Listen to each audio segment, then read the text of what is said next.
Matthew 16. Then the Pharisees and Sadducees came, and testing him, asked that he would show them a sign from heaven. He answered and said to them, "When it is evening, you say, 'It will be fair weather, for the sky is red.' And in the morning, 'It will be foul weather today, for the sky is red and threatening.' Hypocrites, you know how to discern the face of the sky, but you cannot discern the signs of the times. A wicked and adulterous generation seeks after a sign, and no sign shall be given to it except the sign of the prophet Jonah." And he left them and departed. Now when his disciples had come to the other side, they had forgotten to take bread. Then Jesus said to them, "Take heed and beware of the leaven of the Pharisees and the Sadducees." And they reasoned among themselves, saying, "It is because we have taken no bread." But Jesus, being aware of it, said to them, "O you of little faith, why do you reason among yourselves because you have brought no bread? Do you not yet understand or remember the 5 loaves of the 5,000 and how many baskets you took up? Nor the 7 loaves of the 4,000 and how many large baskets you took up? How is it you do not understand that I did not speak to you concerning bread, but to beware of the leaven of the Pharisees and Sadducees?"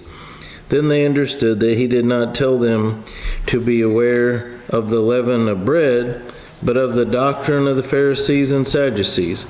When Jesus came into the region of Caesarea Philippi, he asked his disciples, saying, "Who do men say that I, the Son of Man, am?" So they said, "Some say John the Baptist, some Elijah, and others Jeremiah, or one of the prophets." He said to them, "But who do you say that I am?" Simon Peter answered and said, "You are the Christ, the Son of the living God."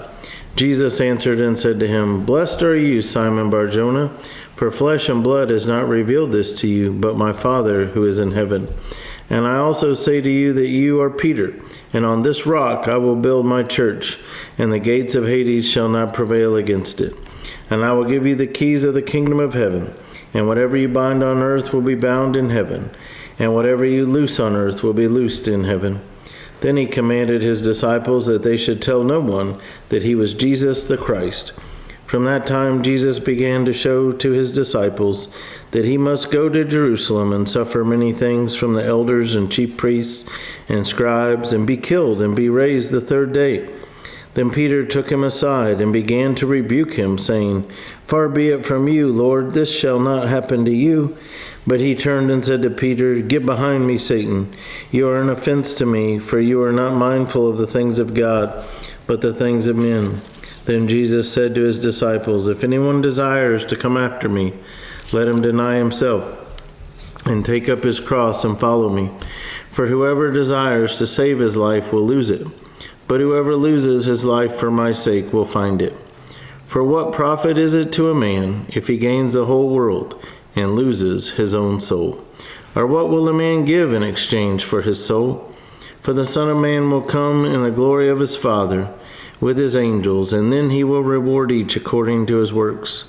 Assuredly I say to you, there are some standing here who shall not taste death till they see the Son of Man coming in his kingdom."